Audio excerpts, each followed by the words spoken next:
The world is speeding up. We've been trained to share our lives for likes, condense everything we have to say into 280 characters. Go to beautiful places to take selfies rather than stop and enjoy the view. Our brains are bombarded with information. We sleep less, our diet is worse. We have more friends online, but spend less time with friends in real life. Our concentration levels are in freefall. We're scrolling, swiping, liking, subscribing, consuming. Our brains are like a firework display, dopamine hit after dopamine hit, exploding and keeping us constantly engaged, never switched off. When we climb, though, we concentrate. We're in the moment. We're present, we problem solve, and we practice. We focus, we're engaging our brain, pushing our body, getting stronger, learning new skills.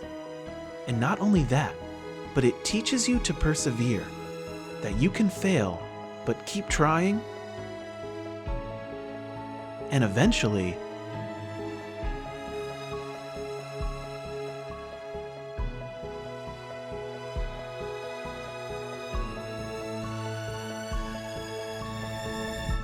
succeed. For those of us that are obsessed with climbing, it can give our life meaning and purpose. It can help us through tough times when we're struggling. When you're hanging on by your fingertips and desperately trying to get to the next hold, you're present in that moment. Your mind isn't drifting off to worry about the problem that's been bugging you. It's the time in the day where you find some peace. Time when you're not checking your phone and being distracted. It should be prescribed on the NHS for depression, anxiety, and stress. Take 2 to 3 climbing sessions a week until you feel better. It was commonly thought that endorphins were responsible for the positive feeling after exercise. But scientists now believe it is the release of endocannabinoids during exercise that are mood-lifting and also relieve anxiety.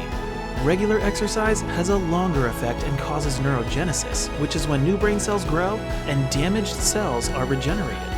Researchers have shown that people who exercise regularly have a bigger hippocampus, which is good for your mental health, as a small hippocampus is a hallmark of depression and anxiety. And climbing is just a great, fun form of exercise. Anyone can climb, no matter your age, fitness levels, or weight. It's not just a physical sport either. They call boulders a problem because that's what they are. You've got to think about how to solve them. Move your foot here, twist your hips into the wall, grab the hold in a certain way. You have to analyze how you're climbing, why you're falling, and what you can do to improve. It's also a social sport. We live in an age where most people have lots of friends online that they rarely see. Many people are feeling lonely or disconnected, but climbing connects people. You make friends at the gym, even if you go on your own. We start chatting about a climb, say hello to regulars, and friendships are formed. Communities are made. In a world where we can so often feel distracted and disconnected, I think climbing brings people together, and climbers are so supportive of each other. We give ourselves to each other. We spot, we belay, we mentor, we encourage. We help and we celebrate with other climbers as if their success is our success. Climbing is also a great way to get out in nature.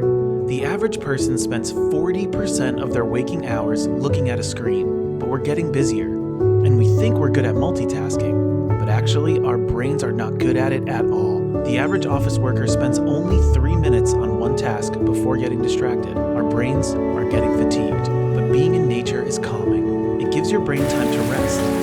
Doctors in Japan are even prescribing time in nature. They call it forest bathing, and research has shown it can reduce stress, lower blood pressure, and improve overall physical, mental, and spiritual well-being. Time immersed in nature is regenerative. Listening to birdsong, the river rushing by, the wind in the trees. As humans, we've spent most of our 200,000 years on this planet living in and with nature. Urban living isn't our natural habitat, and it can be stressful. We need to be outdoors in nature.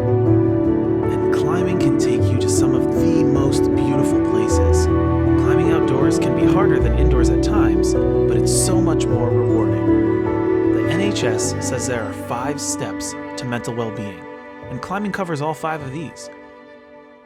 Connect with people, be physically active, give to others, learn new skills, and pay attention to the current moment.